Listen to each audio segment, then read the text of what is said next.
Welcome. You're listening to the Kevin Barrett Show, where we bring you the voices that the corporate monopoly media and the pseudo-alternative foundation-funded media should be bringing you, but aren't. Week in, week out, we're testing your conception of the way things really are, and today's guest should be no exception to that. Our guest today is somebody who really deserves a much bigger hearing than he has gotten so far, and I guess he's not the only guest that would apply to. He's got a fantastic new book out, the third volume in a trilogy about the Palestinian-Israeli conflict. My guest today has been a correspondent with the BBC and ITN for a very long time. He has actually worked with a Security Council background briefing on covert diplomacy in the Middle East. As he puts it, he's been to war with the Israelis and the Arabs. And the learning experience he values most, and which he believes gave him rare insight, came from his one-to-one private conversations over the years with many leaders on both sides of the conflict, such as Golda Meir, Mother Israel, and Yasser Arafat, Father Palestine. Today's guest, Alan Hart, with his great knowledge of this issue and his willingness to step forward and tell the full truth about it, and with his narrative talents in telling this story in a lively and gripping way, should be getting reviewed by the New York Times, Washington Post, and everybody else. But guess what? He isn't. It might have something to do with the title of his trilogy, which is Zionism, the Real Enemy of the Jews. I guess that's not one to win friends in certain quarters of the mainstream and even pseudo-alternative media, but it's a very powerful statement in itself. Well, without further ado, let's welcome him to the Kevin Barrett Show. Welcome, Alan Hart. How are you? Kevin, it's good to be with you. Let me tell you that a number of my Jewish friends in England said to me, Alan, you really should change that title. It's too uncomfortable for us. And I said to them, well, look, with the greatest respect, that's your problem, not mine. But what I will add to it, one of my dear friends, Kevin, is Israel's leading revisionist, which means honest historian, Ilan Pappé. You're aware of him, Kevin, yeah? Yes, he's about my favorite historical writer on that topic. Yeah, I mean, he wrote the great book, The Ethnic Cleansing of Palestine. Well, right. Ilan, I'm a Goy, I'm a Gentile, but Ilan and I are very dear friends, and we do things together. But he said to me about the title, he said, Alan, if you change the title of that book, we will cease to be friends. Because he said, he was exaggerating to make a point, Kevin, but he said that your title, Zionism, the Real Enemy of the Jews, is the truth in 7 words. I mean, the longer version of the title, Kevin, could be, it isn't the Arabs who are the real enemy of the Jews, it's the Zionist state, Nazi-like state, I would say now, that is the real enemy of the Jews. Well, that's a very powerful statement. And you're here in the USA, where you attended a Nakba Day event, or a couple of such events, promoting this book. And you've said that it's really important that the American people understand the reality of this conflict, rather than the myths they've been fed. So what precisely is it that the American people need to understand, and why is this so important for us with all of the other problems that we face? Well, good question. Let's take the first one, Kevin. I mean, I'm fully aware that Americans have more than enough problems of their own to cope with. So an obvious first question is, why really should they care about and become engaged by what's happening in the Middle East? My short answer is this. The conflict in and over Palestine that became Israel is the cancer at the heart of international affairs. And if it's not cured, there is a real danger that it will consume us all. But I'm here not only to promote my book, and the third volume of it is to be published in about a week's time. I'm here to draw attention to what I say are 3 main realities that have to be faced. Can I quickly run through them, Kevin? Please do. The first is that Zionism's leaders in Israel are not remotely interested in peace on terms virtually all Palestinians and most other Arabs and Muslims everywhere could accept. And the fundamental point there is that Zionism can't change It is congenitally incapable of change. It wants today what it's always wanted, the maximum amount of land with the minimum number of Arabs on it. Now, you can say to me, and I say, yes, it's true, that under verbal pressure from President Obama, Prime Minister Netanyahu has let the words two states pass through his lips. But the Palestinian state he has in mind is the same as Sharon had in mind. 2 or 3 Bantustans on a maximum of 40 to 50% of the occupied West Bank, which the Palestinians could call a state if they wished. In this scenario, the main Israeli settlements, all of them illegal, would remain where they are, sitting on top of the main water sources. Now, the second and related reality we face can be summarized as follows. While it is true that the incredible, almost superhuman steadfastness of the occupied and oppressed Palestinians is the rock on which all of us associated with the truth of history stand, the struggle for justice for the Palestinians and peace for all is not going to be won, Kevin, not going to be won or lost in Palestine that became Israel. It's going to be won or lost here in America.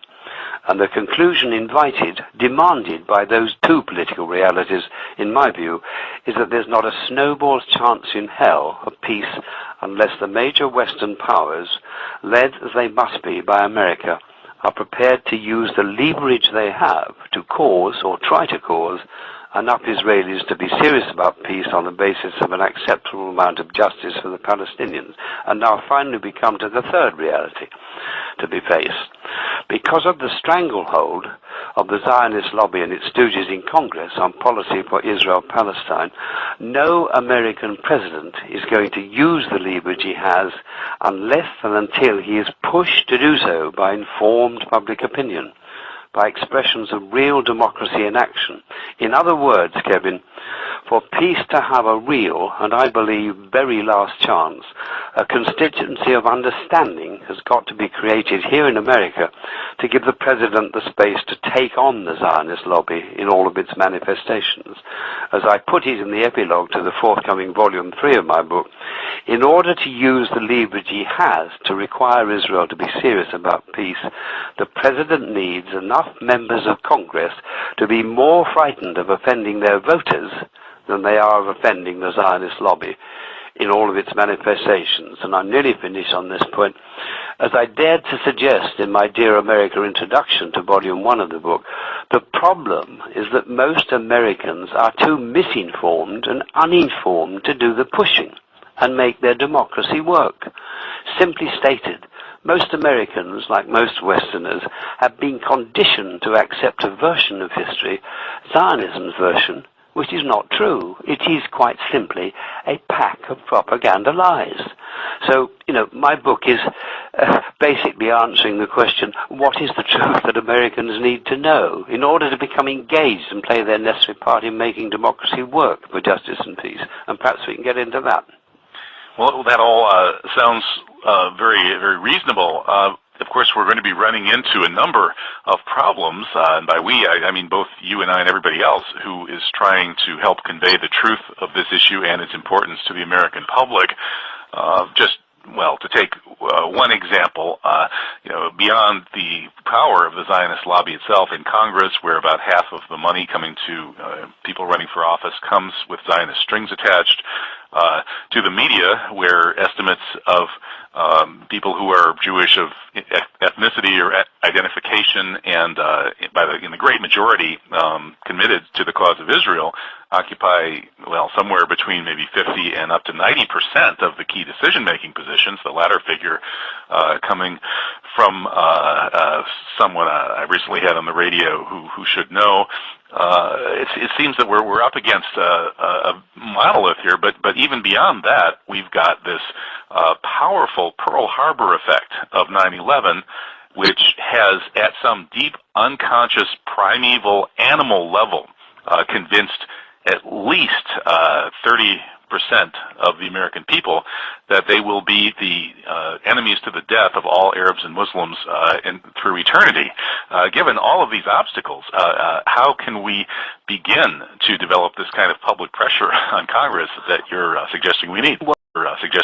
Well, all that's true, Kevin. I would subscribe to every word you've just spoken. But, we have to simply say, dear Americans, what you have been conditioned to believe is not true. Now let us deal with the biggest of all the Zionist propaganda lies.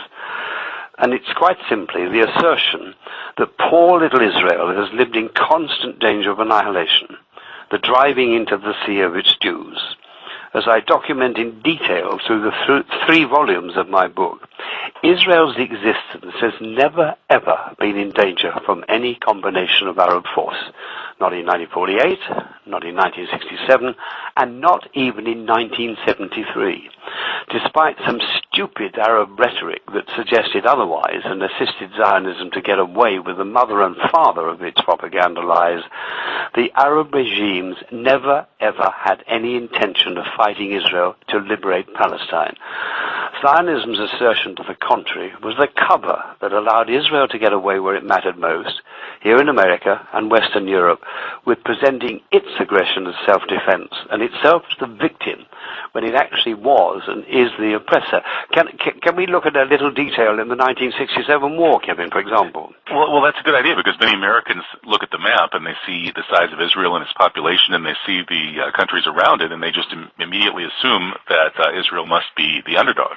Well, you see, I can write and speak with some real authority on the subject of the 67 war, not only because I was there, but I was, in fact, the first Western TV correspondent to the banks of the Suez Canal with the advancing Israelis, and I was well connected to Israel's political and military leadership of the time. Now, the mainly Gentile Judeo-Christian world was conditioned to believe, and largely still does believe, that when Israel went to war in 1967, it was either because the Arabs started the war by attacking Israel, that was actually Zionism's first story, or because the Arabs were intending to attack, that was Zionism's second story. And in the name of self-defense, Israel had no option but to launch a preemptive strike, because its very survival was at stake. Kevin, both those stories were big, fat propaganda lies. The Arabs did not attack and were not intending to attack. It was a war of Israeli choice and aggression. For Israel's hawks, it was the completion of the unfinished business of 1948. Now, Kevin, if that was only my Gentile view, it could be dismissed by supporters of Israel, right or wrong, as an alleged manifestation of anti-Semitism. But let me now tell you and your listeners this. The forthcoming Volume 3 of my book begins with the longest chapter in the entire work. It's titled America Takes Sides, War with Nasser Act 2, and the Creation of Greater Israel. Now, in this chapter, I name and quote a number of Israel's political and military leaders of the time who, years after that war in most cases, admitted the truth. There isn't space here and now in this chat we're having to go into that, but can I just mention 2 or 3 quotes? Sure, yes, some highlights. Please. In an interview published in Le Monde on the French newspaper on the 28th of February 1968, Israeli Chief of Staff Rabin said, quote, I do not believe that Nasser wanted war. The 2 divisions which he sent into Sinai on the 14th of May would not have been enough to unleash an offensive against Israel. He knew it, and we knew it. On the 14th of April 1971, a report in an Israeli newspaper contained the following statement from a guy called Mordecai Bentov, who was a member of the wartime national government. Quote, the entire story of the danger of extermination was invented in every detail and exaggerated after the events to justify the annexation of new Arab territory. Unquote. In the spring of 1972, General Peled, the chief of logistical command during the war, addressed a political literary club in Tel Aviv, and he said, quote, the thesis according to which the danger of genocide hung over us in June 1967, and according to which Israel was fighting for her physical survival, was nothing but a bluff which was born and bred after the war. And finally, Kevin, in 1982, no less a figure than Prime Minister Begin, arguably the world's most successful terrorist leader, went even further. He said, quote, in June 1967, we had a choice. The Egyptian army concentrations in the Sinai approaches did not prove that Nasser was really about to attack us. We must be honest with ourselves. We decided to attack him, unquote. And I have to tell you, Stephen, you haven't read Volume 3 because it's just coming, but when I was writing that chapter on the war, I found myself saying to my readers that there were times, and this was one of them, when I wanted to cry out with the pain of knowing how much Israel's Jews had been deceived and lied to by their leaders. And it wasn't just Israel's Jews, but of course it was also the American Jewish community, which provides the key support for the state of Israel. Yeah, Kevin, it was the turning point for the Jews of the world, not just Americans, because up to that point, frankly, they hadn't shown all that much interest in Israel. I mean, that's the blunt truth. But, you know, they were sold this lie that Israel was in danger. But let me tell you, there is another very important truth about that war. There would not have been a war, Kevin, if Israel's Prime Minister, the much maligned Levi Eshkol, and his Chief of Staff, Yitzhak Rabin, had had their way. After Egypt's President Nasser had closed the Straits of Tiran to Israeli shipping, they wanted only a limited military operation to satisfy Israeli public opinion, and most of all, to put pressure on the international community to deliver on a promise President Eisenhower had made, that in the event of Egypt closing the Straits of Tiran, the, quote, Society of Nations, unquote, would be mobilized to cause the Straits to be reopened by all means short of war. That was what President Nasser of Egypt was hoping would happen. For reasons of faith, which you know, Kevin, are so important in the Arab world, he needed to be able to say to it, I back down because of international pressure. So the really big question is, why didn't Prime Minister Eshkol and Chief of Staff Rabin have their way? Shall I answer it? Go ahead. Right, the short answer is that in Israel, the week before the war, there was what amounted to a military coup in all but name and without a shot being fired. Now, I'm sure you know, Kevin, that the best journalists have their brains not in their heads, but down in their guts, yeah? Mm-hmm. Right, well, from early May... Yeah, kind of being able to integrate a lot of information with a good, solid intuition, you mean? Yeah, that's what I mean. Well, from early May, I mean, the war was on Monday, June the 5th, it started. From early May, my gut instincts were telling me that war was inevitable. And I persuaded ITN to let me go to Israel with a film crew to report on the countdown to it. Now, this is important. In those weeks, I witnessed Israel's military and political hawks rubbishing Prime Minister Eshkol. They were painting him as indecisive, weak, and frightened to confront Nasser. Their objective was to create a crisis of confidence in his leadership in the hope that he would be forced to resign. When that didn't happen, the generals demanded that Eshkol surrender his defense portfolio. At the time he was both Prime Minister and Defense Minister, that he surrender the defense portfolio and give it to Israel's one-eyed warlord and master of deception, General Moshe Dayan. And that's what happened on Thursday, the 1st of June, when a government of national unity came into being. It was then inevitable that Israel would go to war in a matter of days. I actually predicted that it would do so on the morning of Monday, the 5th of June. And so it was that predictable. It was clearly coming out of this unfinished business of 1948, the desire to grab or steal more land on the part of the Israeli hawks. And yet they sold this to the world as a glorious defensive struggle against Arabs bent on exterminating them. Well, you see, as you rightly indicated in a remark earlier, when you look at the map, you know, you see tiny little Israel, even tiny little greater Israel, surrounded by this Arab colossus. And if you play the numbers game in terms of total occupation, you know, total number of inhabitants, yes, it's a huge amount of Arabs and a tiny minority of Jews. But I can illustrate the point by going back to the 1948 war. Now, the Israeli story about that is that the Arab armies invaded to wipe out Israel. Well, first of all, they didn't invade to wipe out Israel.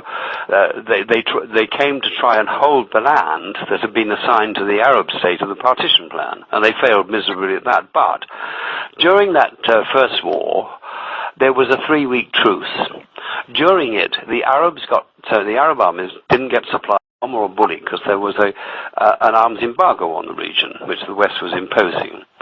But during that truce, Ben Gurion got every piece of bloody military equipment he wanted in order to defeat the Arab armies. But this is the most important thing, and almost nobody knows it until they read my book. When that 1948 truce ended and the fighting started, Kevin, it was 90,000 well-armed Israelis against 20,000 poorly armed, totally demoralized Arab soldiers. That is the reality of 1948. But let's come back to the 1967 war, because there we have not only the biggest propaganda lie, but the biggest cover-up in the history of this conflict, namely the attack on the Liberty on Thursday, the 8th of June. Shall I talk a little bit about that? Yes, please talk about that. That anniversary is coming up. I think I'm actually going to be having Rabbi Weiss of Neturei Karta, the leading Jewish anti-Zionist organization, on the show on that date. Well, provided I'm allowed to continue my work here, my last engagement is actually the keynote address to the Liberty Survivors annual reunion. Wonderful. So I'm looking forward to that. But that attack on Thursday, the 8th of June, if it had gone completely according to Dayan's plan, Defense Minister Dayan's plan, all the members, the ship would have been completely sunk, with the loss, the murder of all hands on board. As it happened, 34 members of its crew were killed and 171 were wounded, 75 of them seriously. But President Johnson ordered the truth be covered up, and with the complicity of the mainstream media, the truth, remains officially suppressed to this day. Now, the key, Kevin, to understanding why Dayan ordered the attack is in President Johnson's pre-war understanding with Israel's generals. Probably through Defense Secretary Robert McNamara, whom incidentally I knew, Johnson gave Israel's generals the green light for war with Egypt, but it was effectively a conditional green light. On no account was Israel to widen the war for the purpose of grabbing Jordanian and/or Syrian territory. The truth is that Dayan intended to do just that, if and as the opportunity arose, but he had a problem. He knew, as all of Israel's generals and politicians knew, that although they had Johnson's green light to attack Egypt, they would have only 3 or 4 days of complete freedom to act. Why? Because by the end of the 3rd or the 4th day, the Johnson administration would have to go along with a Security Council resolution demanding an end to the fighting. So here's the real point. To guarantee that Israel could complete the job on the Egyptian front in a race against the diplomatic time clock, Dayan had to assign the bulk of Israel's ground armor, including elements of it that would be needed for an extended war on the Jordanian and Syrian fronts, to the Sinai.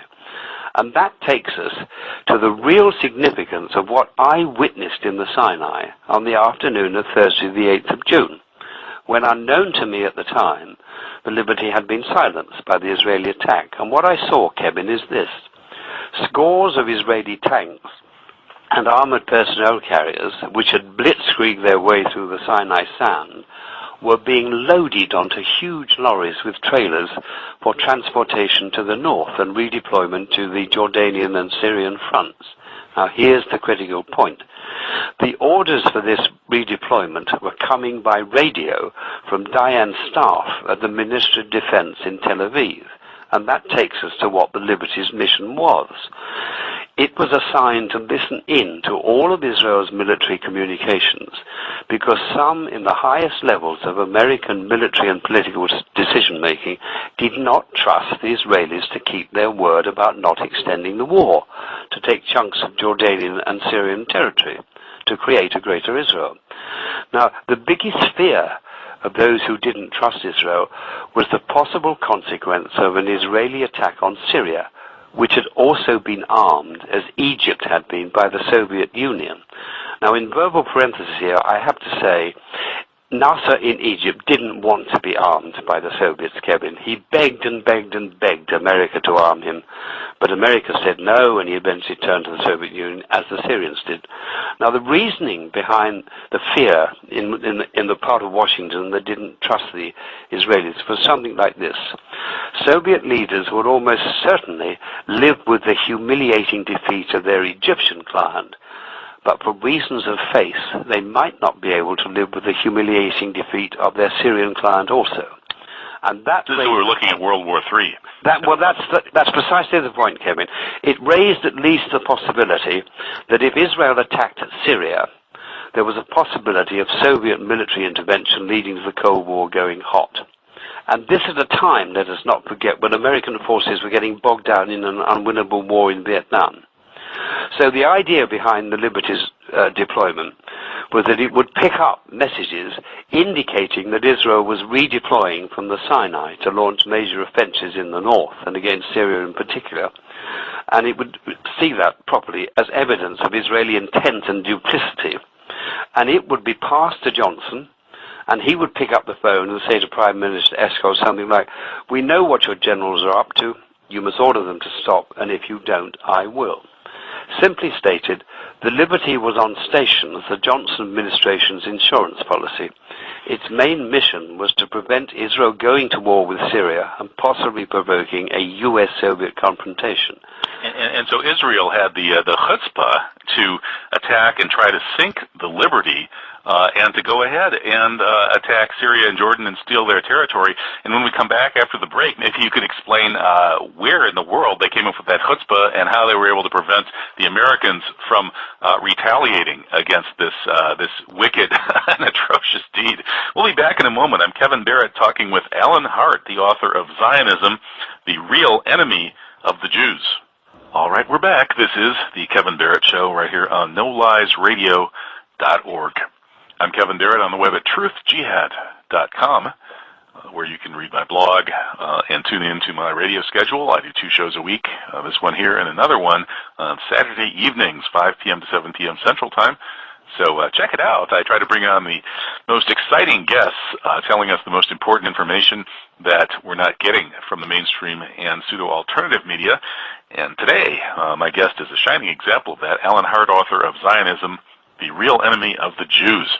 Alan, you were saying that the Liberty incident was really at base about the fact that the Israeli hawks were able to realize their plan to get permission from the U.S. leadership to wage war against the Egyptians and go after the U.S. enemy, Nasser, with the understanding that they would not try to grab land from Syria and Jordan and create Greater Israel, and that the Liberty was there monitoring what was happening to make sure that the Israelis held to their agreement. Then the Israelis turned and attacked the Liberty with the intention to destroy it and kill all aboard, and went ahead and attacked Jordan and Syria and stole their territory in contravention of the agreement with the Americans. What could possibly explain how they could get away with this, or how they could imagine they could first, and then secondly, why wouldn't the Americans do what normally this country would do if we're attacked in this manner by any other country, which is basically annihilate it? Well, let's just work slowly through that, because you've made a lot of points. I mean, we had made the point, that, as you summarized, that the Liberty was there as the Johnson administration's insurance policy to prevent Israel grabbing up more territory, Jordanian, but particularly Syrian. Diane ordered the attack to prevent it giving the Johnson administration early warning of his intentions to extend the war. Now, it's worth noting, Kevin, that as it happened, Israel's last land grab of that war, the taking for keeping of the Syrian Golan Heights, did provoke the threat of Soviet military intervention. For some hours, there was the prospect of a superpower confrontation, possibly World War III. But at the brink, catastrophe was averted by use of the White House Kremlin hotline. And I'd also like to add this. Of all the evidence indicating that Diane didn't want any of the Liberty's crew to live to tell the story, the most compelling, in my view, is the use of napalm during the Israeli attack. Now, in Vietnam, as a young correspondent, I saw, Kevin, what napalm can do. It reduces targeted human bodies to small piles of squelchy black pulp. Now, I end my chapter on this Israeli war crime, the attack on the Liberty, with this sentence, which partly answers your question. The lesson of the cold-blooded attack on the Liberty was that there is nothing the Zionist state might not do to its friends as well as its enemies to get its own way. That's I believe, a truth. But you see, I think, Kevin, so many people don't understand what Zionism, as Jewish nationalism, is right in its own gut. It's a view of the world in which it's the Jews against the world. All the world is against the Jews, always was, always will be. I mean, Netanyahu is today the current preacher of that message. His underlying message is to scare all Jews in the world into believing that Holocaust too is inevitable.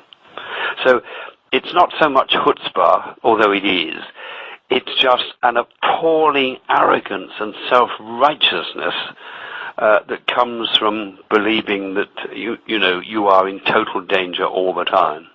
Well, I certainly wouldn't disagree with that assessment of outrageous arrogance and self-righteousness, but what puzzles me is that the Israelis would think that they could more easily get away with attacking and sinking the Liberty and killing all those sailors rather than just ignoring what Johnson might have told them and going ahead and taking the Golan Heights and taking those parts of the West Bank from Jordan. I mean, if they could get away with one, why wouldn't it be easier to just take the territory without having to sink the ship? What could Johnson have done to stop them if the ship had been there? Well, what is fascinating is that as soon as the attack happened, the Liberty did manage. I mean, the attacking Israeli planes, first of all, took out all of its communications so that it couldn't give an SOS to Israeli American warships that weren't too far away.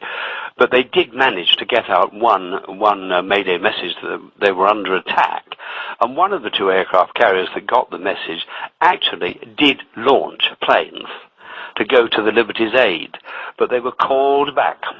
In fact, McNamara was heard, Defense Secretary McNamara, no doubt on instructions from Johnson, was heard over the network calling back, saying, bring those planes back. There was no way that Johnson wanted a confrontation with the Zionists. I mean, there was a report that Johnson actually said, I want that bleeping ship to go to the bottom. Well, I've never heard that, but what I do believe, I wouldn't dismiss it, but I've never heard of it, but what he ordered was that there would be absolutely no confrontation with the attacking Israelis. And, it comes back to the bottom line. It is a fact, although people like Chomsky may seek to deny it, it is a case of the Israeli Zionist tail wagging the American dog. There is no American president, as I touched upon earlier, who is free to take on the Zionist lobby so long as it controls and calls the shots on policy for the Middle East in Congress. And he had another election to fight Johnson. He just did not want to risk offending the Zionist lobby here in America. It's that simple. And that certainly, it doesn't make it sound like the Americans ever really had any intention of holding the Israelis to their end of the bargain and preventing them from attacking Jordan and Syria. Oh, I think they did have the intention. As I said, the Liberty was there as the Johnson administration's insurance policy. And I'm quite sure that had the Liberty not been attacked, had it been able to pass on the messages it was picking up, that the Israelis were in fact redeploying to widen the war on the Jordan front, the Syrian front. If they had relayed those messages, I think it is highly likely that Johnson would have picked up the phone and said to Prime Minister Eshkol, as I suggested just now, look, we know what your generals are doing, and you must order them to stop, and if you don't, I will. But one would think that if that were the case, then once the attack on the Liberty was known, that Johnson would pick up the phone and say, pull back from these territories you've attacked, or we will attack you with very good provocation and good reason, and the American people will be behind me. Well, Johnson ought to have said, we will regard this as an act of war. Exactly. That's what he ought to have said. I mean, for goodness sake, here's your most advanced spy ship. It's called a listening platform, not a spy ship. And it has a couple of hundred Americans on board it. And Israel attacks it, and Johnson rolls over. And it's outrageous. It is. Well, and this actually lends some credibility to the people who argue that 9/11, which clearly, whatever happened on 9/11, it wasn't what we've been told. The question is who actually ordered and performed the controlled demolition of the World Trade Center.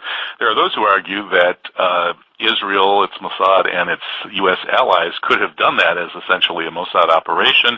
And then the others say, that's ridiculous. How could a little country like Israel ever do something like that? Well, if you look at the Liberty incident, it's not clear that there's really any limit to what the Israeli hawks think they can get away with in attacking America. Well, that's what I said when I read you the last line of my Liberty chapter.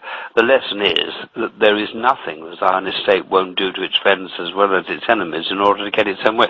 But I'm going to break a rule now. I mean, you mentioned 9/11.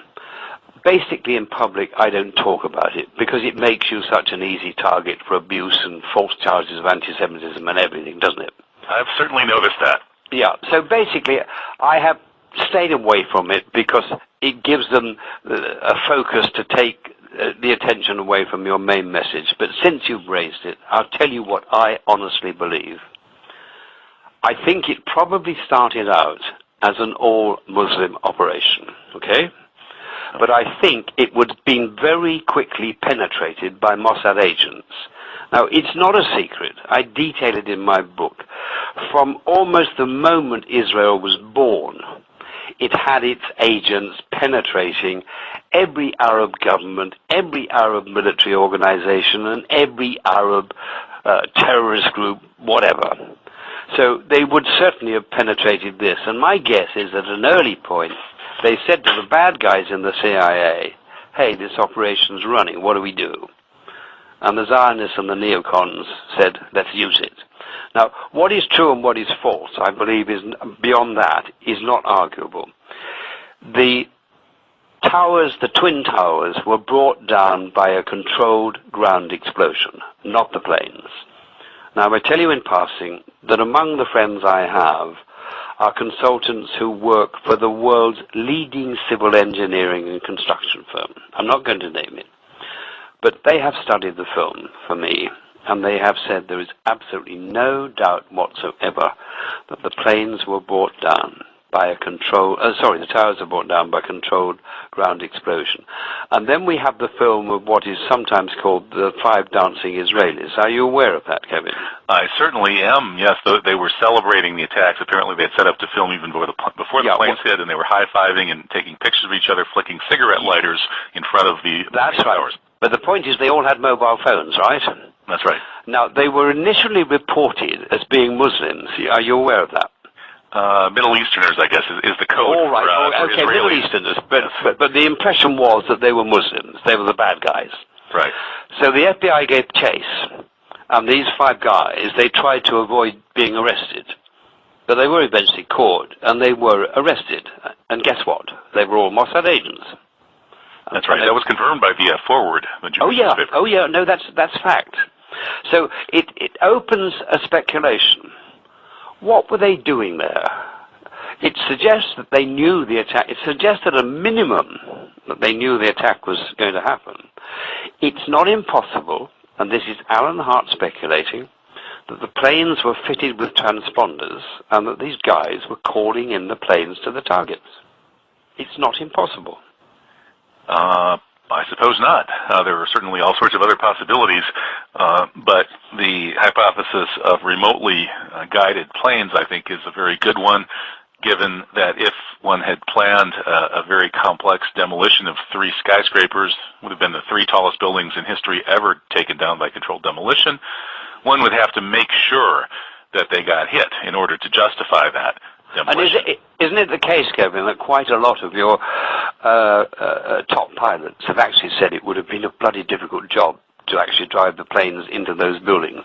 Well, that's right. Yes, I've had a number of members of Pilots for 9/11 Truth on my show, and they have said that the clocked speed of these aircraft, which in the case of the one that hit the South Tower was nearly 600 miles per hour at sea level, is a speed that, well, some of them say that these aircraft, 767s, couldn't possibly reach that speed at ground level. They would be torn apart at substantially lower speeds than that by the air pressure of the much thicker air at sea level.